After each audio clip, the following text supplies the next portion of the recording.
tukwaniriza nnyo ku +256 connect wano w'osanga ebifo ewaka n'emitala w'amayanja.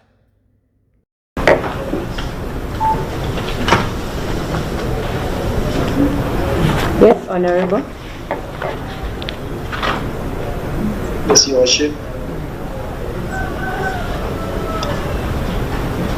Please address court on the health concerns that your counsel just informed the court. Thank you, Your Worship. I'm in possession of a medical report from Mulago Hospital here, made by senior consultants, 5 senior consultants. These consultants include the senior consultant on orthopedics and spine surgeon, with the team leader Norbert Oworth. I beg your pardon, senior consultant of orthopedic And the spine surgeon, Dr. Norbert Oworth. I have senior consultant physician, a cardiologist, Michael Mumoma.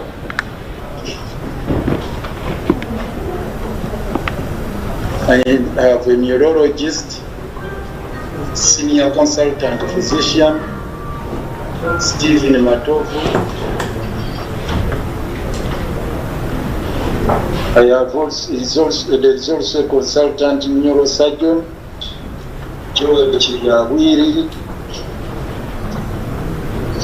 and associate consultant orthopedic and spine surgeon, Dr. Edward Chionde. These are senior medical consultants who were tasked by the executive director Mulago Hospital, Dr. Rosemary Yanima, to examine my state of health.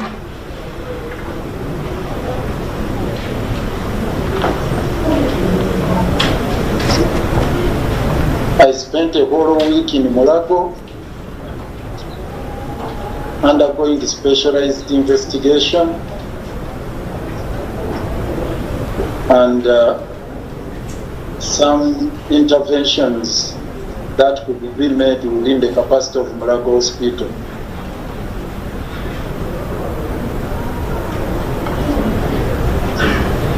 Your Worship, it's a detailed report which is on record of court, because I can see court received it on 1st July. It's addressed to the Chief Magistrate. It's dated 30th June 2026. There is a forwarding letter written by Dr. Byanyima K. Rosemary, the Executive Director.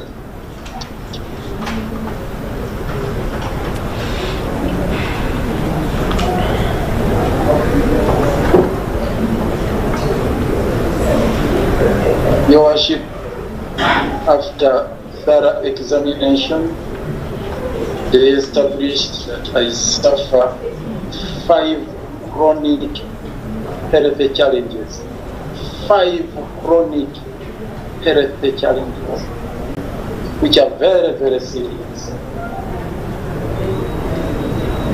And as we speak today, my life is in danger if they are not attended to.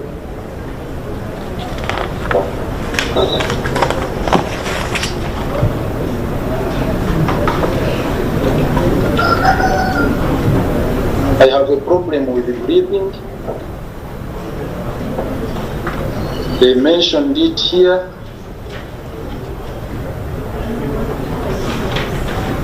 I have a lung complex with what they call residual mild cylindrical bronchitis.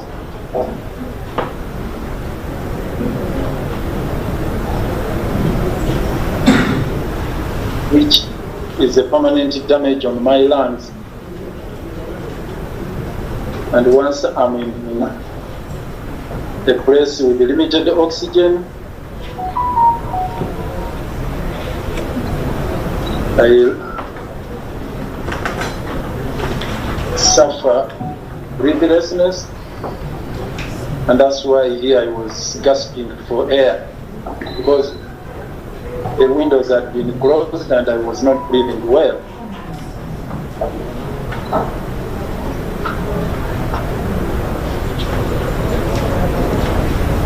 And they recommended that I should always be in a well-ventilated environment, because of that pulmonary challenge. It's called my current pulmonary functional tests, which they conducted, indicated that I need that kind of environment. My Lord, the second one is that I have a residue cervical radiculitis following a cervical 6-7 disc replacement surgery and the adjacent level C5-6 disc disease. That is the cervical problem I am enduring ever since I underwent a surgical operation on 29th of April 2024, which I have been nursing all through.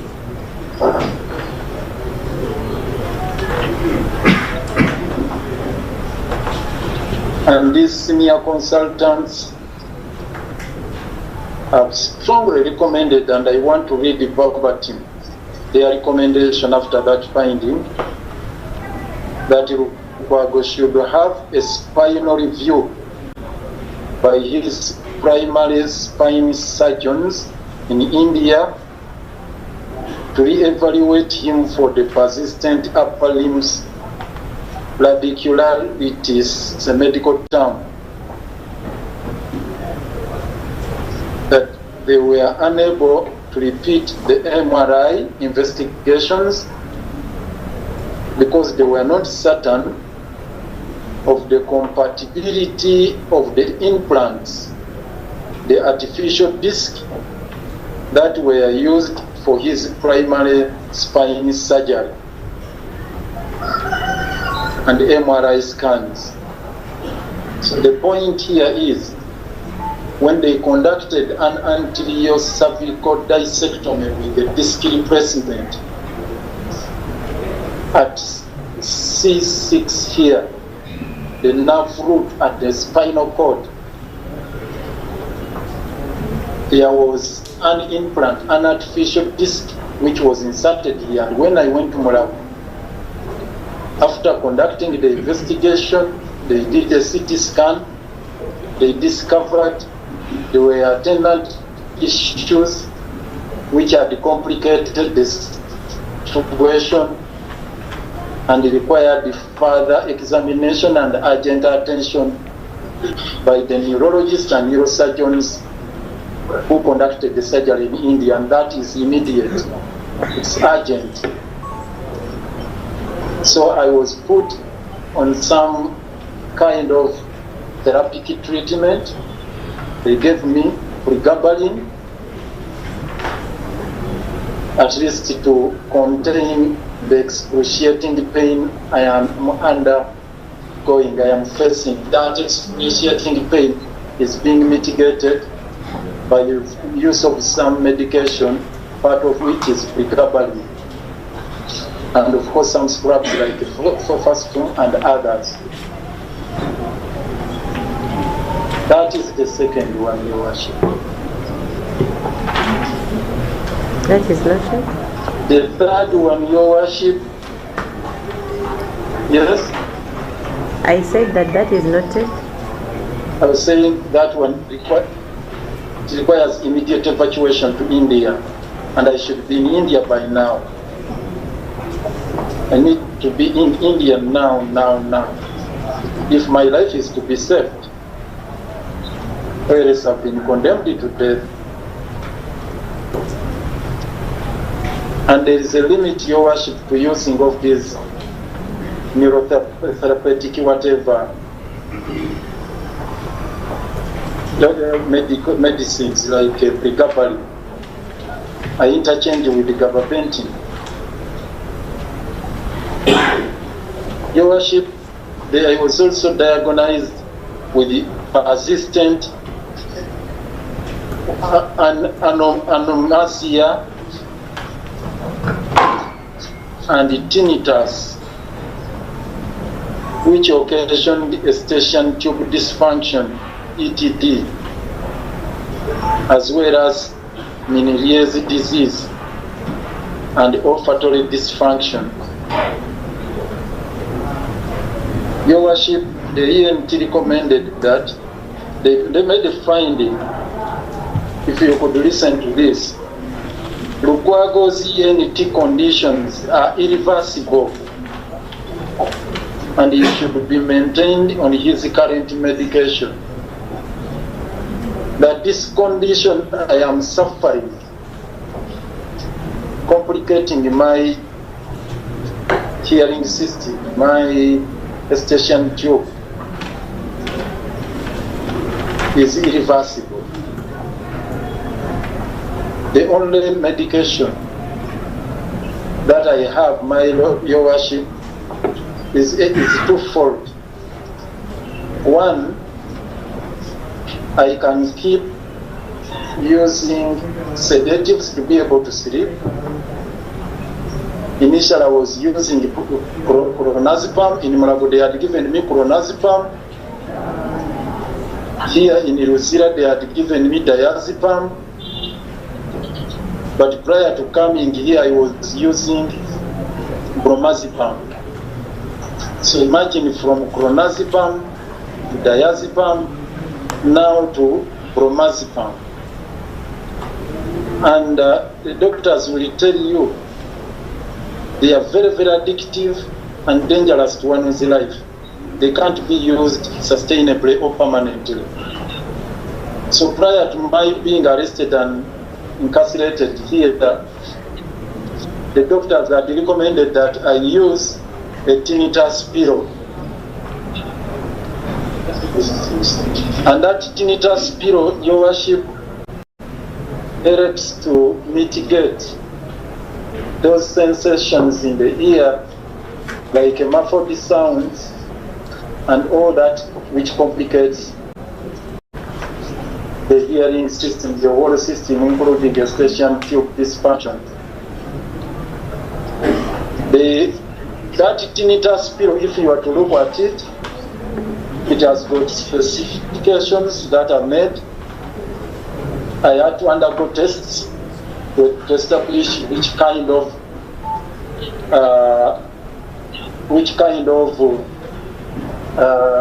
pillow I needed, the gadget I needed.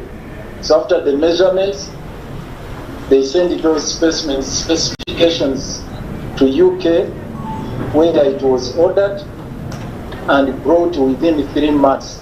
I had to endure that problem for 3 months. When it was finally brought, it alleviated the problem because it's the pillow that I use. It has some gadgets, it's wired, it has got a remote, it has got some loudspeakers, and there are different sounds it plays depending on your health complication, Your Worship. So unfortunately, ever since I was arrested, it's now 3 weeks, I've not used it. And I'm on sleeping pills. So when we went to Mulago, Dr. Biso Fred, who is the NT consultant on the team, made the recommendation, and it's the report here. The entire consultant, all the consultants said, please allow this, unfortunately, the prisons authorities, because they feared for security reasons that it has some gadgets inside, told it and removed some parts, so it got dismantled. Up to now, I am not using it. It was brought here, but it's dysfunctional because it had been dismantled. I've been struggling with the prisons authorities to see that my relatives reach out to the experts who worked on it to see if it can be repaired, but it's a tug of war. Have not been successful, Your Worship. So up to now, the tinnitus pillow is not with me. It's in the office of the OCCI, Office of Prisons. I don't have it, and I cannot use it because it's dysfunctional. So I'm spending sleepless nights unless I use sedatives. I've reached a point, Your Worship, where these sedatives can no longer work. Even when I take them, I've increased on the dose. I can only sit for 1-2 hours, then I sit till morning. Over the weekend, when I got some stronger one from out, the doctors had advised I shouldn't use it unless they guide me for good reason. Unfortunately, Your Worship, I couldn't wait. I started on it, but they have cautioned me the dangers of continuing with those sedatives under the circumstances. The third one, that is the third one, Your Worship. The fourth one, Your Worship, because these are all chronic, is gastritis. And here, this is their finding, Your Worship. They made a finding